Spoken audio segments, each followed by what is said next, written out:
이 시간에는 안 돼요, 안 돼해요 라고 하는 주제를 가지고 주의 말씀을 함께 듣도록 하겠습니다.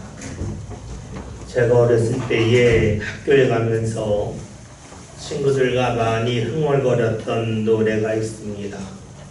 아마 여러분들도 잘 아실 터인데 그 노래 이렇죠. 원숭이 엉덩이는 빨개, 빨강은 사과는 맛있어, 맛있으면 바나나, 바나나는 길어, 기름은 기차, 기차는 빨라, 빠르면 비행기, 비행기는 높아, 높으면 백두산. 아마 어렸을 때에 이런 노래를 불렀던 분들이 적지 않을 겁니다. 이 노래는 단어와 다른 단어를 도를 하면서 자연스럽게 연결시켜주는 재미가 있습니다. 어렸을 때 이 노래를 하도 많이 불러서 그런지 저는 사과는 다 빨갛다고 여겼습니다. 어렸을 때 제가 먹었던 사과도 역시 빨갛기 때문입니다. 그런데 초등학교 5, 6학년 때에 누가 사과를 사주었는데 사과가 빨갛지 않고 연녹색이었습니다. 그것이 사과라고 하는데 믿겨지지가 않았습니다. 분명 노래할 때에 사과는 빨갛다고 그랬고 그때까지 제가 먹었던 사과는 다 빨갛기 때문입니다. 그래서 이것이 정말 사과일까 잘 믿겨지지 않았는데 주위에 있는 사람들이 다 이것이 사과라고 알려줬고 먹어봤더니 사과 맛이 났습니다. 그때부터 저는 사과는 빨간 것만 있는 것이 아니라 연녹색도 있구나 하는 것을 알게 되었습니다. 사과의 종류는 다양합니다. 맛도 다르고 크기도 다르고 색깔도 다릅니다. 오늘날 이것을 모르는 사람은 아무도 없습니다. 그런데 누가 만약에 원숭이 엉덩이나 빨개 이 노래를 불러주면서 사과는 다 빨간색이다. 그러니까 사과를 그릴 때에도 빨간색으로 칠해야 한다라고 말하면 사람들이 어떻게 반응하겠습니까? 정신 차리라고. 대부분의 사과는 빨간색이지만 빨간 것만 있는 것이 아니라고 알려줄 것입니다. 그래도 믿지 않는다면 마트에 가서 여러 종류의 사과를 보여줄 것이고 그래도 믿지 않는다면 과수원에 가서 사과의 색깔이 얼마나 다양한지를 보여줄 것입니다. 사과의 색깔은 하나가 아니고 다양합니다. 그렇게 사람들 보고 사과를 그려보라고 그러면 머릿속에 생각하는 사과의 색깔, 사과의 크기, 모양이 다 다릅니다. 사람마다 생각하는 사과의 색깔이 다르고 모양이 다르듯이 우리가 살아가는 방식도 모두가 다릅니다. 특히 자신이 생각하지 못했던 일이 발생할 때가 있죠. 그때에 우리는 내가 생각하지 못한 일도 있구나 라고 받아들일 수도 있습니다. 그런데 어떤 이들은 내가 생각했던 일만 있다고 여겨서 그 일이 일어나지 아니하면 포기하려고 하고 그 자리에서 피하려 하는 사람들도 있습니다. 지금은 고인이 되었지만 우리나라에서 태어나 빈손으로 시작해서 현대라고 하는 대기업을 일군 정주영 씨에 대한 유명한 일화가 있습니다. 그가 어느 날 롯데그룹을 일군 신격구 회장과 골프를 치기로 약속을 했습니다. 그런데 약속한 날 눈이 내렸습니다. 그러자 신격구 회장은 눈이 내리면 골프를 칠 수 없다고 여겼습니다. 그 이유는 골프장에 눈이 내리면 온통 사방에 다 하얗고 거기에다 골프공도 하얗기 때문에 골프공을 쳤을 때에 그 골프공을 찾을 수 없다고 생각했기 때문입니다. 그런데 정정 회장은 생각이 달랐습니다. 하얗게 눈이 내리는 골프장에서 하얀 골프공을 찾을 수 없다면 공을 찾게끔 하면 되겠다 하는 생각을 했습니다. 방법은 두 가지죠. 골프장에는 눈을 다 치워서 녹색의 잔디가 드러나게 하는 것이 하나가 있고, 또 하나는 골프장에 눈이 내린 것을 그대로 두고 골프공의 색깔을 바꾸는 것이었습니다. 이 중에서 정정 회장은 두 번째 방법을 택했습니다. 그래서 그날 골프 치기로 한 공을 가져다가 모두 다 빨갛게 칠했습니다. 그리고 그 빨간 공을 가지고 골프장에 가서 골프를 쳤습니다. 그 후에 골프장에서 사용하는 공은 흰 공만이 아니라 여러 가지 색깔로 바뀌었다고 그럽니다. 신격구 회장은 원숭이 엉덩이는 빨개, 빨가면 사과라는 노래처럼 골프공은 하얗다고만 생각을 했습니다. 반면에 정정 회장은 골프공이 왜 하얄까 하는 것을 생각했습니다. 이유는 간단하죠. 골프를 치는 골프장의 잔디가 녹색이기 때문에 그 녹색의 잔디 위에 떨어지는 골프공이 하얘야만 찾기 쉽기 때문입니다. 그렇다면 골프장에 눈이 내려서 골프장이 더 이상 녹색이 아니라면 그 골프장에서 눈에 보일 수 있는 공으로 바꾸면 된다고 생각을 했습니다. 다시 말하면 신격구 회장은 골프공은 하얘니까 하얗다라고만 생각했고, 정정 회장은 왜 골프공이 하얄까까지 생각을 했습니다. 신격구 회장은 눈에 보이는 것을 그대로 받아들였지만, 정정 회장은 눈에 보이는 것이 왜 그렇게 만들어졌을까 하는 것까지 보았죠. 현상만을 보는 사람이 있고 본질까지 보는 사람이 있습니다. 그렇습니다. 눈에 보이는 현상만을 쫓는 사람들은 상황이 달라졌을 때에, 그래서 자신이 계획하고 기대했던 것이 이루어지지 않으면 안 된다라고 생각하고 거기서 멈춥니다. 마치 신격구 회장이 눈이 내리니까 하얀 골프공을 갖고 골프 칠 수 없다고 여겼던 것처럼 말입니다. 그런데 본질을 볼 줄 아는 사람은 방법을 바꿉니다. 방법을 바꿔서 자신이 하고자 한 일을 이루어갈 수가 있습니다.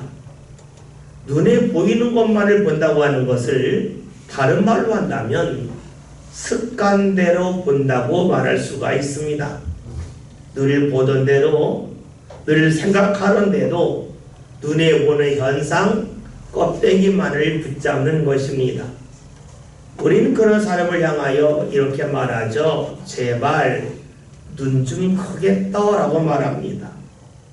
눈을 크게 뜨라고 하는 것은 눈꺼풀을 더 위로 치켜 올려서 눈동자를 크게 하라는 것이 아니지요. 눈을 크게 뜨라고 하는 것은 지금까지 보았던 방법, 생각했던 방법을 더 넓히라 하는 것입니다. 눈을 크게 떠서 눈에 보이는 현상, 껍데기만을 쫓아가는 것이 아니라 본질을 보라는 겁니다. 그러하다면 지금까지 이 방법으로는 안 되라고 여겼던 자리에서 새롭게 무언가 할 수 있는 일이 열리기 때문입니다. 눈을 크게 뜬다고 하는 것은 습관적인 반응, 습관적인 삶에서 벗어나서 본질을 보는 것을 말합니다. 그런데 이것은 그리 쉽지가 아니합니다.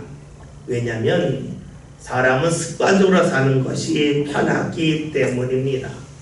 다른 말로 하면 눈을 크게 뜨며 사는 것보다 눈을 작게 뜨고 사는 것이 더 쉽습니다.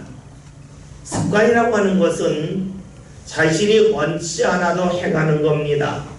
그러니까 우리가 무언가 볼 때에 생각하는 것이 있고 또 무언가 기대하는 것이 있는데 대부분은 습관입니다. 그러니까 자기가 과거에 보았던 것, 자신이 과거에 경험했던 것, 그것을 가지고 보고 그렇게 생각하고 그렇게 판단을 내립니다. 물론 이것이 옳을 때도 있습니다. 그러나 늘 옳은 것만은 아니지요. 그렇기에 우리가 살아가면서 본질을 볼 줄 아는 것, 습관에서 벗어나서 껍데기를 보는 데서 벗어나서 중심을 보는 것은 그 무엇보다 중요합니다. 그럴 때 비로소 우리는 더 많은 것을 볼 수 있고 더 많은 것을 느낄 수 있고 더 많은 것을 붙잡을 수 있기 때문입니다. 세상 사례만 그런 것은 아니지요. 우리가 하나님을 대하는 그 신앙생활도 역시 그러합니다. 사람들은 어려움을 만났을 때에 왜 이 어려움이 왔을까? 그 이유를 찾으려 합니다. 때로는 그 이유를 명확하게 찾을 때도 있지만 찾지 못할 때도 있습니다. 즉 모를 때도 있어요. 근데 모르는 것은 그냥 모르는 대로 남겨두면 되는데 사람들이 그것을 잘 하려고 하지 않습니다. 모르는 것도 나름대로 답을 찾으려고 합니다. 그래서 자기가 알고 있는 수많은 논리를 동원하고 자신의 경험을 거기에 결합해서 나름대로 답을 찾죠. 그리고 그 답이 옳다고 여깁니다. 그런데 여러분, 모르는 것은 기다리다 보면 언젠가는 알죠. 그러나 사람은 기다림을 싫어해요. 그래서 모르는 것도 어떻게 해서든지 답을 찾으려고 합니다. 모르는데 답을 찾으면 어떻게 될까요? 그것은 억지죠. 근데 이 억지가 자기에게는 억지이지만 다른 사람에게는 폭력이 될 수가 있습니다. 모르는데 안다고 여기서 말하면 그를 대하는 사람에게는 그것이 폭력으로 다가오죠. 그 대표적인 것이 요한복음 9장입니다. 예수님과 제자들이 길을 가다가 나면서부터 앞을 보지 못하는 맹인을 만납니다.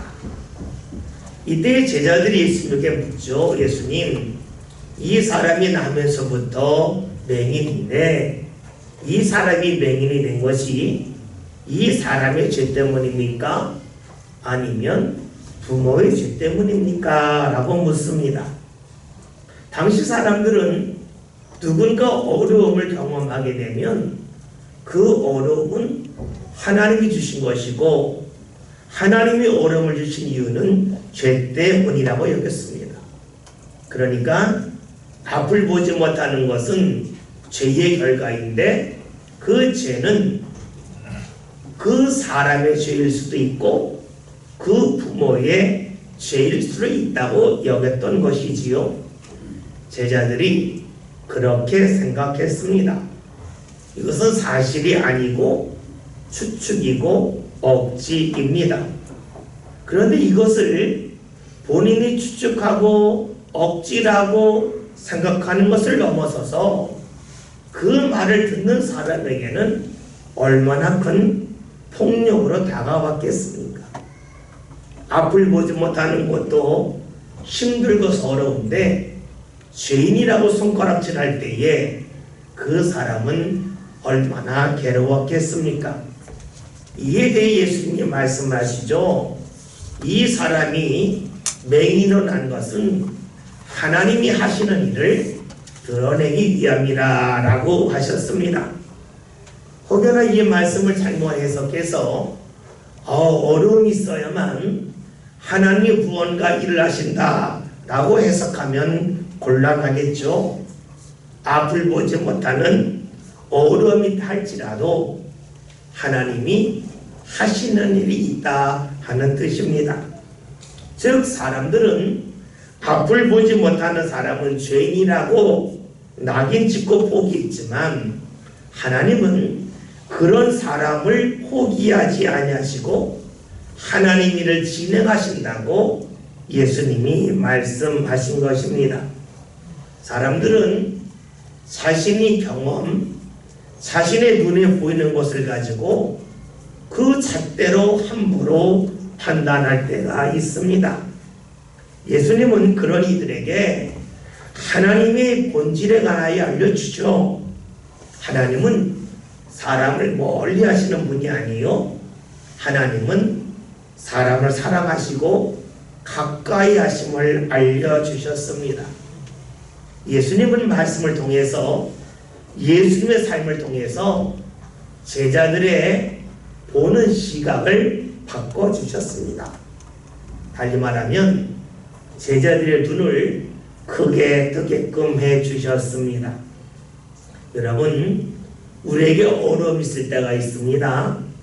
내가 잘 알지 못하고 이해할 수 없는 일을 경험할 때가 있습니다. 그런 때에 우리에게 필요한 것이 무엇입니까? 바로 눈을 크게 뜨는 겁니다.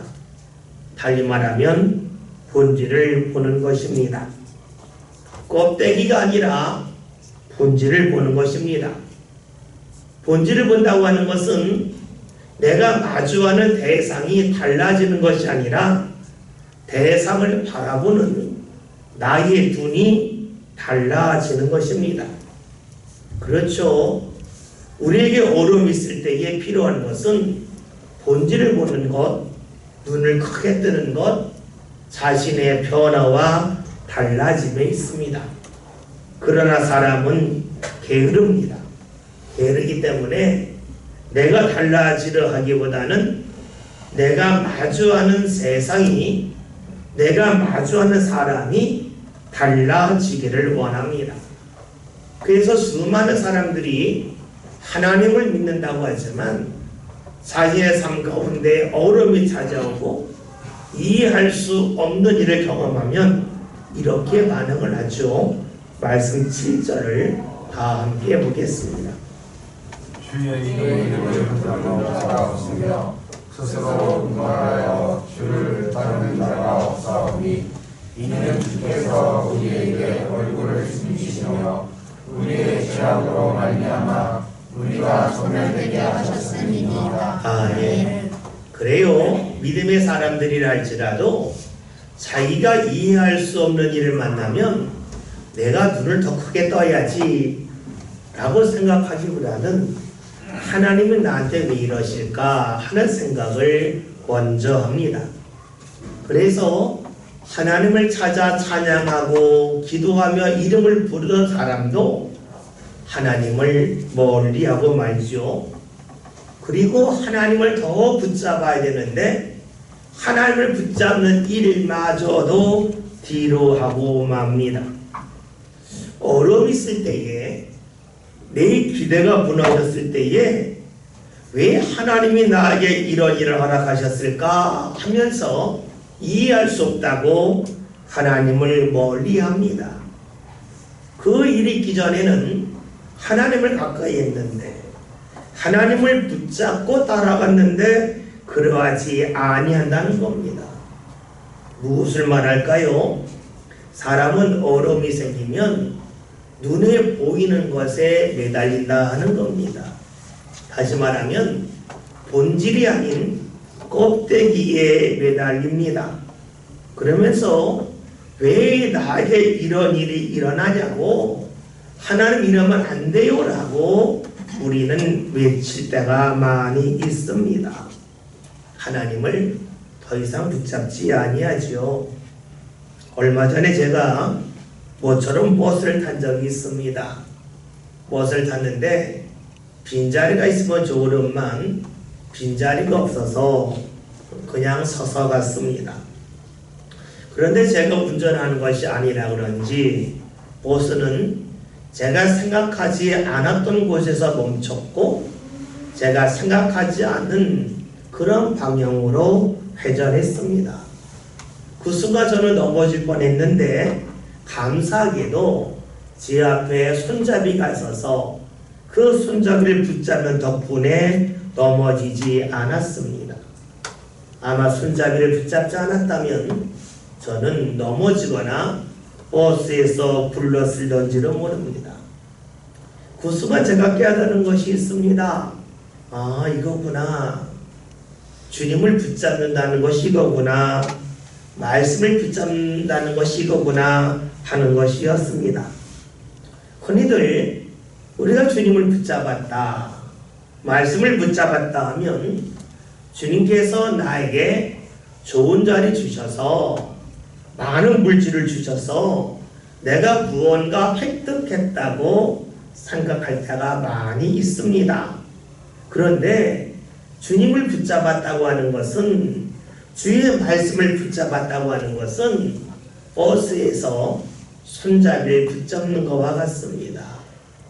제가 생각하지 않은 방향으로 차가 움직이고 생각하지 않은 자리에서 멈췄을 때에 넘어질 수밖에 없지만 손잡이를 붙잡으면 넘어지지 않죠. 마찬가지예요. 우리가 주님을 붙잡는다고 하는 것은 주님을 붙잡음을 통해서 내가 생각하지 않았던 일, 내가 기대하지 못했던 일이 일어날 때에 내 인생이 넘어지거나 쓰러지거나 대굴대굴 굴르는 것이 아니라는 겁니다. 버틸 수 있다는 겁니다.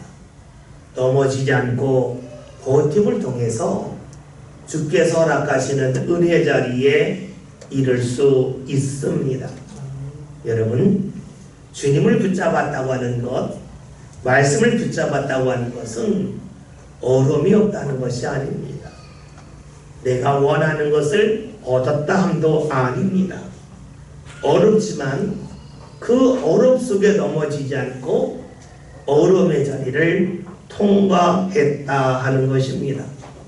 그러나 놀랍게도 사람들은 삶에 어려움이 있으면 주님을 붙잡아야 함에도 불구하고 주를 멀리합니다.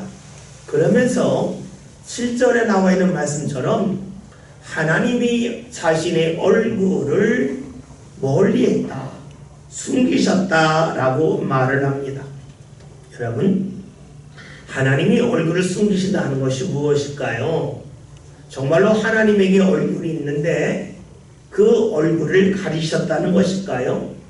그렇다면 예전에는 하나님의 얼굴을 보았는데 어느 날 갑자기 하나님의 얼굴이 보이지 아니한다는 것이겠습니까? 사실 하나님에게는 얼굴이 없죠. 그러니까 하나님의 얼굴을 숨기셨다고 하는 것은 살아가면서 하나님의 모습을, 하나님의 인도하심을 자신이 볼 수도 없고 느낄 수도 없다 하는 것입니다. 왜 그럴까요? 자신이 계획하고 기대하지 아니한 세상이기 때문입니다. 그런데 이것은 무엇과 같을까요? 골프를 치기로 했는데 눈이 오니까 내 계획이 무너졌네, 골프 칠 수 없네, 왜 눈이 오네 하는 것과 같지 않겠습니까? 그럴 때에 왜 눈이 오냐고 하기보다는 간단하게 골프공의 색깔만 칠하면 되는데 그것을 하라고 하지 않습니다. 아니, 그런 생각조차 하지 아니합니다. 왜냐하면 사람은 무언가 새롭게 생각하는 것을 피곤하게 여기기 때문입니다. 여러분, 생각해 봅시다. 우리의 생각이 언제 달라질까요? 같은 일이 반복되면 생각을 달리할 필요가 없습니다. 생각이 달라진다고 하는 것은 같은 일을 할 수 없을 때입니다. 생각하지도 않은 일이 일어날 때에 다른 생각을 하지요. 평소와 똑같은 일만이 일어난다면 어려움이 없습니다. 어려움은 삶을 힘들게 하죠. 그 힘들게 할 때에 비로소 사람은 생각을 달리합니다.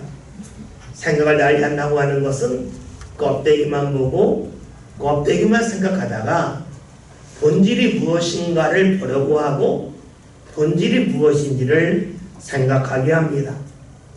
다시 말하면 골프공이 왜 하얀지를 생각하게 합니다.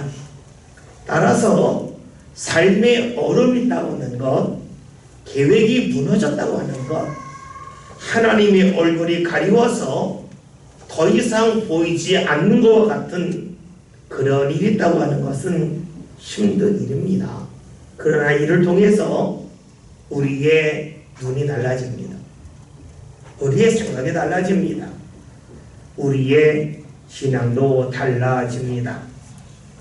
그런데 이렇게 껍데기에서 본질을 보는 변화가 필요하지만 그것이 쉽지는 않습니다. 본질을 본다고 하는 것은 달리 말하면 결과만을 보는 것이 아니라 원인까지 보는 것이기 때문입니다. 끝만을 보는 것이 아니라 시작까지 보는 것입니다. 포장된 것만을 보는 것이 아니라 포장지를 뜯고 안까지 보는 것입니다. 골프공이 왜 하얗습니까? 그 이유는 잔디가 녹색이기 때문입니다. 그렇습니다. 골프공을 보면서 그냥 골프공은 하얘라고 말할 수 있지만 왜 하얘할까? 골프공을 사용하는 잔디가 녹색이기 때문이지 시작까지 보는 것이 본질을 보는 것입니다. 삶의 어려움이 있습니다. 하나님의 얼굴이 보이지 않을 때가 있습니다. 하나님이 함께함이 느껴지지 않을 때가 있습니다. 이때 해야 할 일이 무엇일까요? 처음으로 시작으로 돌아가는 겁니다. 성경은 이를 우리에게 말씀하고 있습니다. 너무나 힘들어서 하나님 이러면 안 돼요 하면서 하나님을 향하여 기도하지도 않고 또 하나님을 붙잡지도 않고 하나님의 얼굴이 보이지 않는다고 원망을 하다가 탄식하다가 처음으로 돌아가죠. 오늘 말씀 8절을 함께 봅니다. 그러나 여호와여 이제는 우리 아버지이시나이다. 우리는 지면이요 주는 통치자이시니 우리는 다 주의 손으로 지으신 것이니라. 아멘. 얼음 속에서 탄식하다가 껍데기만 보다가 나중에는 본질을 보기 시작합니다. 오늘 성경은 우리에게 이를 알려주죠. 하나님이 왜 이럴까요? 이러면 안 돼요 하다가 하나님이 누구시지? 우리 아버지시구나 라고 고백을 하는 겁니다. 여러분, 아버지가 자녀에게 무엇을 원할까요? 자녀의 몸이 크듯이 생각도 크고 마음도 크기를 원합니다. 만약에 자녀가 생각과 마음은 크지 않고 몸만 자란다면 그 자녀는 부모의 마음에 큰 짐으로 남을 겁니다. 눈에 보이는 몸만 성장하는 것이 아니라 눈에 보이지 않는 생각과 마음이 자라는 것, 껍데기만 자라는 것이 아니라 중심까지로 자라는 것을 부모가 원하지요. 어려움 속에서 본질을 볼 필요가 있습니다. 하나님이 얼굴을 가리워서 하나님이 함께 하심을 잘 느끼지 못한다고 하는 것은 무엇을 말할까요? 그것은 하나님을 찾으라는 겁니다. 습관적인 자리에서 하나님을 찾을 수 없다면 습관에서 벗어나서 하나님을 찾으라는 거죠. 우리가 요한복음 21장을 보면 예수님이 부활하시고 나서 디베라 바다로 간 제자를 만나죠. 제자들이 다시금 물고기를 잡고자 그물을 계속해서 던지는데 잡지 못해요. 이때 예수님이 말씀하시죠. 오른쪽에 그물을 내리라 라고 말씀을 하세요. 무엇을 말할까요? 제자들이 지금까지는 습관적으로 왼쪽으로만 그물을 던졌다는 거예요. 주님이 야 습관적으로 던지지 말고 이제 오른쪽에만 던져봐라.